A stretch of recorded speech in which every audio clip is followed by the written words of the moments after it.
विज्ञान एवं प्रौद्योगिकी परिषद महासमुंद के तत्वावधान में कक्षा 10वीं के विज्ञान विषय के संबंध में बोर्ड परीक्षा के लिए मार्गदर्शन हेतु ये विशेष कोचिंग व्यवस्था की गई है YouTube के माध्यम से, जिसमें आप सभी का स्वागत है, हार्दिक अभिनंदन है। इस मटेरियल का मुख्य मकसद है कक्षा 10वीं के विज्ञान विषय की तैयारी कैसे करें। आप सभी इस वर्ष 2022-23 में कक्षा 10वीं में अध्ययनरत होंगे। आपकी परीक्षाएं बहुत जल्द ही प्रारंभ होने वाली हैं, परंतु किसी भी परीक्षा में अच्छे अंक प्राप्त करने के लिए ये ज़रूरी है कि हम रणनीति पूर्वक काम करें। उसी बात को ध्यान में रख करके हमने ये कोशिश किया हुआ है हमारे परिषद के माध्यम से कि विज्ञान विषय की तैयारी किस प्रकार से करें कि आपका नंबर अच्छा आए। तो इसके लिए आपको सबसे पहले तो ये है कि विषय के सिलेबस के साथ ही साथ ब्लूप्रिंट की जानकारी होनी बहुत ज़रूरी है। कुल 10 इकाई हैं और उस 10 इकाई में प्रत्येक इकाई का नंबर डिस्ट्रीब्यूटेड है, उसी के हिसाब से हमको तैयारी करनी है। आज हम एग्जाम्पल के बतौर हमारा यूनिट नंबर 6 है, जिसका हेडिंग है विद्युत धारा एवं परिपथ, इलेक्ट्रिक करंट एंड सर्किट, और इसी से जुड़ा हुआ है विद्युत धारा के चुंबकीय प्रभाव। इस पे टोटल जो नंबर हैं, कुल अंक बोर्ड के द्वारा जो दिया गया है, कुल अंक 9 है। और इसका जो डिस्ट्रीब्यूशन है, एक क्वेश्चन 1 नंबर का आएगा और एक जो है 3 नंबर का एक क्वेश्चन आएगा और एक आएगा 5 नंबर का एक क्वेश्चन। इस तरीके से इस यूनिट नंबर 6 में 10वीं का जो हमारा विज्ञान है, उसमें मास डिस्ट्रीब्यूशन को हमको फोकस करना पड़ेगा। जो भी क्वेश्चन आएगा वो क्वेश्चन इससे रिलेटेड होगा और इससे रिलेटेड होगा। ऐसा नहीं होगा कि केवल और केवल पूरे 9 नंबर का इस चैप्टर से आए या इस चैप्टर से आए, दोनों मिला करके आएगा। इसलिए तैयारी जो है आपको दोनों चैप्टर की करनी पड़ेगी। अब ये जो चैप्टर है, इसमें अब कौन कौन सी चीज़ों को तैयार करें, तो पहले तो आपको सिलेबस पता होना चाहिए। तो वो सिलेबस आपको कहाँ से मिलेगा? हमारा माध्यमिक शिक्षा मंडल का जो साइट है, उस साइट में आप जाइएगा और उस साइट का जो एड्रेस है वो है cgbse.nic.in। इसमें आप सर्च मारिएगा और जब सर्च मारेंगे तो उसमें ब्लूप्रिंट वाला हिस्सा रहेगा शैक्षणिक परीक्षा के अंतर्गत। उस ब्लूप्रिंट वाले में जब जाएंगे तो आपको 10वीं विज्ञान का ये सिलेबस मिलेगा। और उसमें भी हम कौन सा ले रहे हैं फिलहाल? Unit number 6। तो उस यूनिट नंबर 6 में जो मेरा सिलेबस है, देखो 2 अलग अलग चीजें हैं, एक तो सिलेबस और दूसरा होता है ब्लूप्रिंट। ब्लूप्रिंट मतलब दैट इज रोड मैप।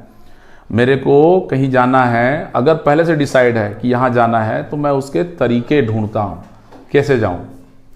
तो ये तमाम चीजें जो है हमको ध्यान में रखनी है। तो इस साइट में जाएंगे और आपको सिलेबस मिलेगा। तो इस सिलेबस में क्या क्या चीजें हैं, तो पहला जो है जो हमारा पहला टॉपिक है विद्युत धारा एवं परिपथ। इस वाले में हमको विद्युत धारा से संबंधित कुछ कॉन्सेप्ट्स हैं, वो कॉन्सेप्ट्स को हमको ध्यान में रखना पड़ेगा। विद्युत धारा के घटक, विद्युत विभव, विभवांतर, ऐसा करके जो है पूरा सिलेबस दिया हुआ है और वो सिलेबस को हम अच्छे से देख लें। और दूसरा जो हमारा चैप्टर है वो कौन सा है? विद्युत धारा के चुंबकीय प्रभाव। अब इसमें तैयारी कौन सा करें?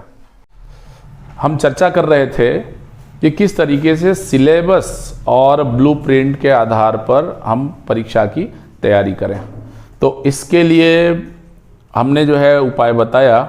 और पहला हमको ये देखना पड़ेगा जब हम तैयारी करें तो पिछले साल का जो क्वेश्चन पेपर है, उस क्वेश्चन पेपर पे जाइए और ये देखिए कि हमारा ये जो चैप्टर है, इस चैप्टर में से क्या क्या क्वेश्चन पूछे गए हैं।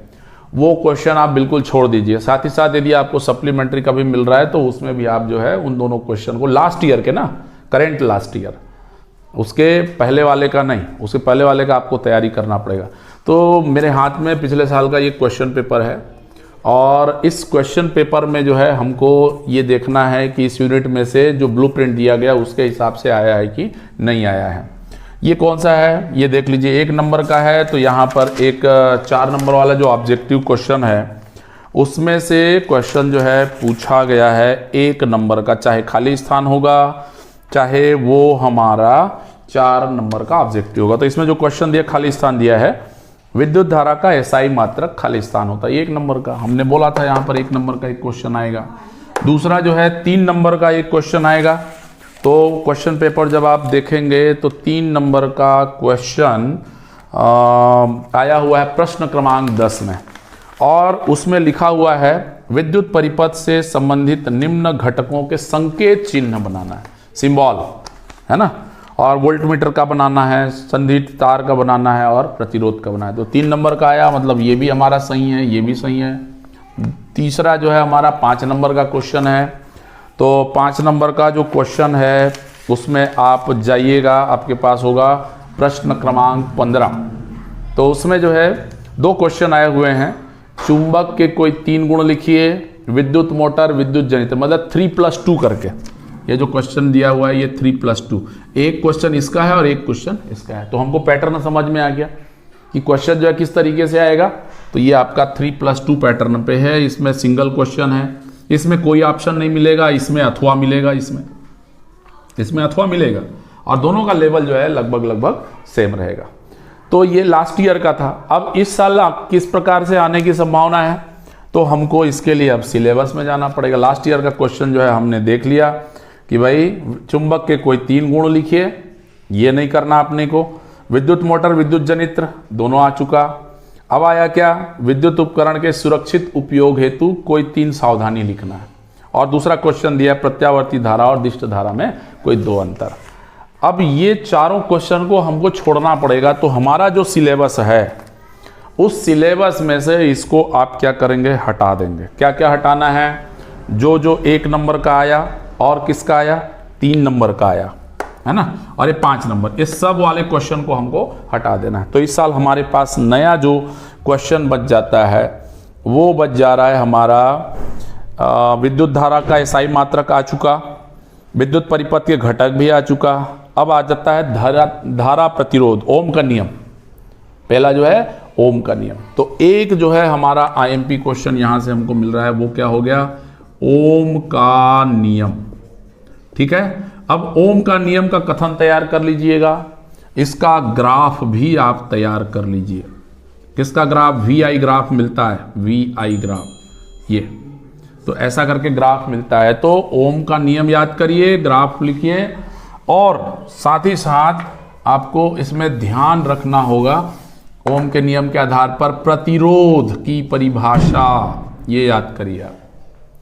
जब प्रतिरोध का परिभाषा और मात्रक आपने रख लिया तो इसका श्रेणी क्रम संयोजन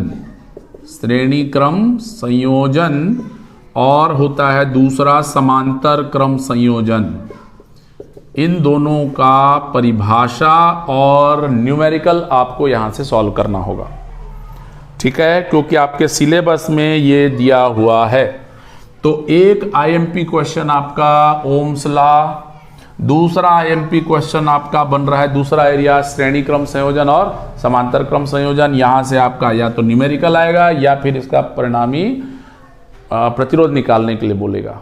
और तीसरा जो हमको आईएमपी लग रहा है न्यूमेरिकल, वो होगा विद्युत शक्ति से रिलेटेड कोई न्यूमेरिकल जो आपके बुक में दिया हुआ है।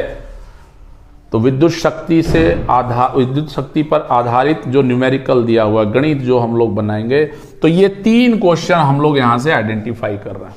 इसमें से 3 नंबर का भी पूछ सकता है, 2 नंबर का भी पूछ सकता है। 2 क्वेश्चन आएंगे इसी पैटर्न पर आएंगे, 3+2 करके।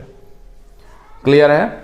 अच्छा, अब इसका जो दूसरा वाला हमारा अथवा वाला पोर्शन है, दूसरा पोर्शन है, इसमें विद्युत धारा के चुंबकीय प्रभाव पर आधारित है। तो इस वाले चैप्टर में हमको किस प्रकार से तैयारी करना है, तो पिछले साल वाले को अगर हम लोग छोड़ दें तो इस बार चुंबकीय क्षेत्र से रिलेटेड हमको जो जानकारी मिलेगी वो करना पड़ेगा। कौन सा? जैसे चुंबकीय क्षेत्र में धारावाही चालक तार, सीधा तार से विद्युत धारा प्रवाहित होने के कारण चुंबकीय क्षेत्र की तीव्रता ज्ञात करना, और चुंबकीय क्षेत्र की दिशा ज्ञात करने के लिए दाहिने हाथ का नियम, और क्या है? फ्लेमिंग के बाएं हाथ का नियम। इस तरीके से हम यदि सेकंड वाले पोर्शन में देखें तो जो लास्ट ईयर नहीं आया है, लास्ट ईयर में हमारा जो क्वेश्चन था वो था हमारा विद्युत मोटर और विद्युत जनित्र से रिलेटेड।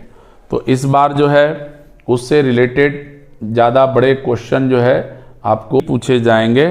तो क्या पूछा जाएगा उससे रिलेटेड? ये जो पोर्शन है चुंबकीय क्षेत्र, चुंबकीय बल रेखा, है ना, इसकी परिभाषा, और दूसरा जो है हमारा चुंबकीय क्षेत्र में धारावाही चालक तार पर लगने वाला बल।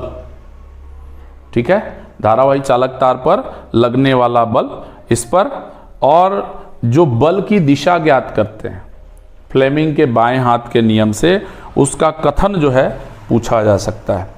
विद्युत मोटर का कार्य सिद्धांत एवं चित्र।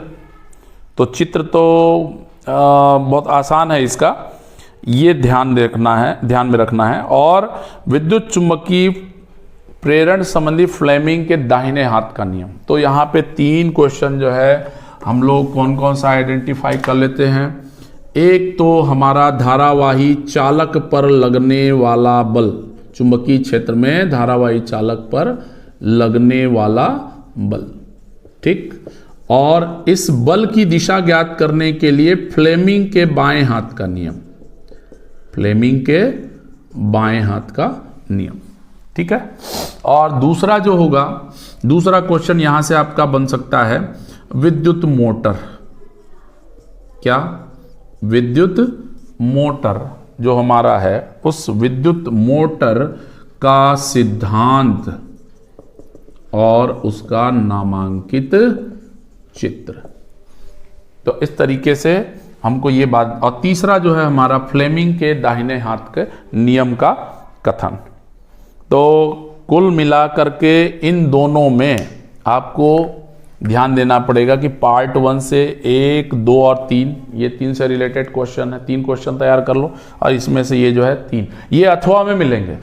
अच्छा, दूसरा, इसमें एक क्वेश्चन जो है आपका इसमें से रहेगा और एक क्वेश्चन इसमें से रहेगा। ऐसा नहीं रहेगा कि एक पोर्शन जो रहेगा वो टोटल इससे रहेगा और दूसरा इससे रहेगा, ऐसा नहीं रहेगा। दोनों को मिक्सअप करके जो है देते हैं।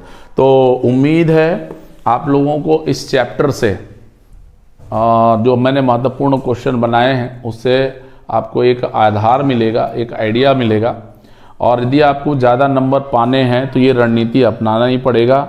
ब्लूप्रिंट के हिसाब से आपको तैयारी करनी पड़ेगी। पिछले साल के जो क्वेश्चंस हैं उस क्वेश्चन को आप क्या करिए, हटा दीजिए, और उसके पहले के जो पुराने क्वेश्चंस हैं उन क्वेश्चंस को आप सॉल्व करिए। और ऐसी तैयारी करिए कि डायग्राम भी प्रॉपर टाइम में बन जाए, उसका थ्योरी भी जो है ढंग से आपको लिखते बन जाए। और ये तभी होगा जब आप पहले से सभी विषयों का विशेष तौर पर तैयारी कर पा रहे होंगे, है ना, विशेष तौर पर तैयारी करेंगे। तो ऐसे ही बाकी टॉपिक्स का भी आपको करना है। मैंने अभी भौतिकी का बताया। पहली बात तो ये कि आप ब्लूप्रिंट को देखना सीख जाइए। हर विषय का ब्लूप्रिंट दिया हुआ है, गाइड के सामने भी दिया हुआ रहता है। वो माध्यमिक शिक्षा मंडल ने आप लोगों की सुविधाओं के लिए जारी कर रखा है, तो उसको हमको ध्यान में रखना है। यदि किसी प्रकार की कोई परेशानी होगी तो आप जो है कमेंट्स ज़रूर करिएगा। धन्यवाद।